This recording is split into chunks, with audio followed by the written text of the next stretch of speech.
Hello everybody, welcome back to the Crooked Hour. We're breaking down the main card, we're getting there. I did skip the Frankie Edgar fight.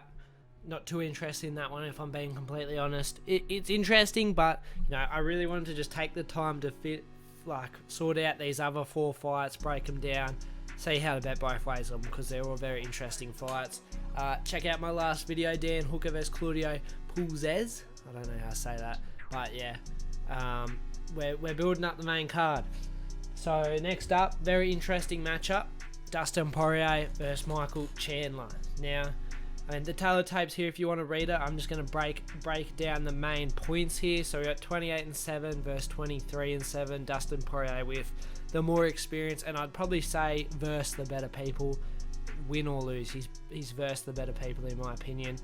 1 inch reach advantage, 1 inch height advantage to Poirier. And then the blue circled for good things. So good things on each side. Dustin Poirier is landing 5.61% of strikes. And if you look down, he's actually a little bit better in the striking department on the stats everywhere. He lands more strikes per minute, has a better accuracy, absorbs less shots per minute, and has a better defense. It doesn't really stand for itself because there's no... it doesn't really speak for the stand-up because, of course, there's no stat here that says power percentage, right? Chandler's got nice power, and if he hits you with a clean shot, he's going to hurt you. There's nothing to say that there, and there's nothing to say, really. These striking stats don't really show what I feel like the fight is going to look like. And then we just go to takedown stats. Takedown average higher for Chandler, which he might use. A lot of people are thinking he's just going to wrestle.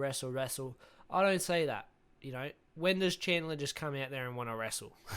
Let's be honest, I haven't seen it. But then again, I've only really watched his come up in the UFC. I didn't watch all these Bellator stuff, so there's definitely something I could be missing out on. But overall, if this is on the feet, it's going to be a close matchup. I feel like Dustin's going to be a bit more reserved but be the better boxer. But I feel like Chandler's going to be putting out a little bit more, which could pay off, but it could not pay off. He got dropped by Tony Ferguson, and we've seen how Tony Ferguson's been looking. So very interesting. We move into how to bet both ways. Dustin Poirier, I believe if he's going to win by TKO KO. These stats have actually come out overnight, of course, after I wrote all these up. So Dustin Poirier by KO, I can now give you the actual price. He's paying out 2.25. I was close. Look at that, 2.30, 2.25, basically the same thing. 5-cent difference. But yeah, if you're playing Dustin Poirier, I believe he's going to win by TKO KO. My prediction on this fight is going to be a little bit off to what most people think. I feel like a lot of people think that this fight could go to a decision, but I don't think it will. I don't think it's got decision written over it, Yeah, Michael Chandler Michael Chandler went the distance with Justin Gaethje, but this is a different fight. Dustin Poirier is somebody who won't let you off the hook once he hurts you.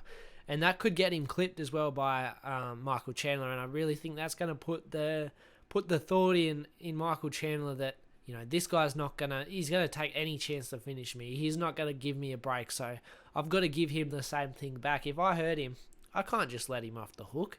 I can't just look at him.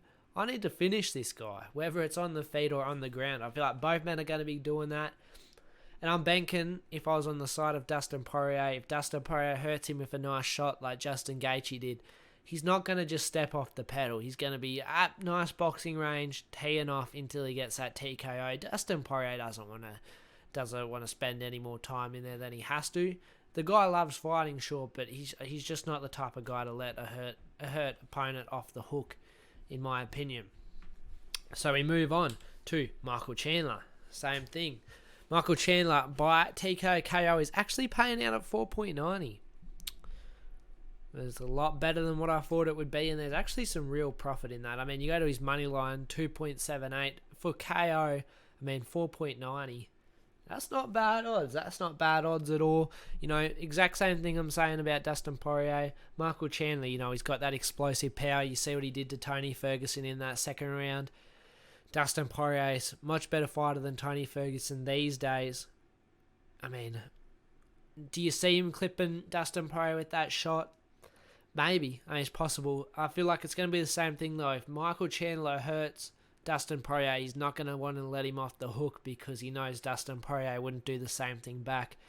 I feel like this is going to be a slugfest, and I feel like either man's going to get finished. And although I didn't do a graphic for it, it's when we move on into the prop bet. There's no graphic. But my prop bet for this fight is fight does not start round 3. You know, what is that paying out at? What is that paying out? Fight to not start round 3. Let me find it. Is paying out at 1.48. So a lot of people are thinking that this fight's not going to start round 3. That's interesting. You know, I thought there's actually now I'm looking at the odds. I don't know if that's a very good pick. I mean, when you go to total, when you go to will the fight go the distance, 1.28 versus will fight start round 3, 1.48. I mean, it's 20-cent difference. You're better off picking the fight won't go the distance, to be completely honest. So that'd be my prop pick. Fight does not go the distance. Chuck that in a parlay. I don't think this is going the distance. I think either man is finishing either man. I feel like that's how this fight's going to go. I could be wrong, but that's my general consensus of this fight. Either man is getting finished here. It's going to be a barn burner fight while it lasts. Dustin Poirier putting on that boxing pressure. Michael Chandler trying to find that big shot. Mixing in his wrestling, which I do believe he's going to do. But, you know, he's not somebody who just lays on top. He's going to be looking to post up, land those big shots, looking for a submission maybe. But Dustin Poirier, you know, he's not shit on the ground either. So I could see him definitely getting to the ground, getting back up. Yeah, fight does not go the distance. If you're on the side of Poirier by TKO KO. If you're on the side of Chandler by TKO KO. I think that's the pick. That is the pick. Anyway, guys, as always, hope you are all going good and have a good one. Eternal is fucking mad.